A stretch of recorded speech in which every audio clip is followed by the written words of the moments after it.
கவிதா என்னங்கம்மா? இது படி அரிசி வேண்டாமா, அப்பாட்ட கோயிலுக்கு கொடுத்துடலாம். படி அரிசியா? சரி, கொண்டு வர எடுத்துட்டு வா. இந்த உள்ள பக்கெட்ல இருக்கிறதானே? அம்மா பாருங்க, போதும்ல? என்ன கீழே வெள்ளாலும் புள்ளதானா?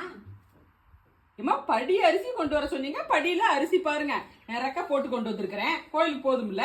படி அரிசி கொண்டுகிட்டு வா, கோயிலுக்கு கொடுத்து விடலாம்னு சொன்னா படியில அரிசி கொண்டுகிட்டு வந்து படி அரிசி போதுமான்னு கேக்குற. என்னமா படி அரிசி? நீங்க படி அரிசி அது எப்படித்தான் இவ்வளவு இத்தனை பெருசா வளர்ந்துட்ட? படி அரிசி கோயிலுக்கு கொண்டு வர தெரியாதா?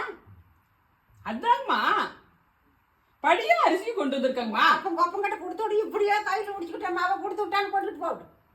ஏமா நாங்க வாட்டுக்கு அரிசி பையில போட்டு கொண்டு போவோம். நீங்க படி அரிசி கொண்டுட்டு வா, படி அரிசி கொண்டு வர படியில போட்டு கொண்டு வந்தேன். எங்களுக்கு தெரியாத கோயிலுக்கு கொண்டு போறேன். என்கிட்ட தானே இப்படி பேசிக்கிட்டே இருக்கிறேன். வாய் எப்படி ஊசியோட தச்சு விட்டுருவாமா. தேய்ச்சி விட்டு நல்லதா போச்சு. படி அரிசி எடுத்துட்டு வாங்க, படியில பிடிச்சிக்கிட்டு கொடுத்து விடுங்க. அப்பங்கிட்ட கோயந்தா கோயந்தா முள்ள கொடுத்து விட்டா நான் படி அரிசி கொண்டுட்டு வரணும். என்ன கொண்டு இடிங்க மண்டையில அடிச்சு ஒரே அப்படியே இது பண்ணி பாரு, ஆளை பாரு.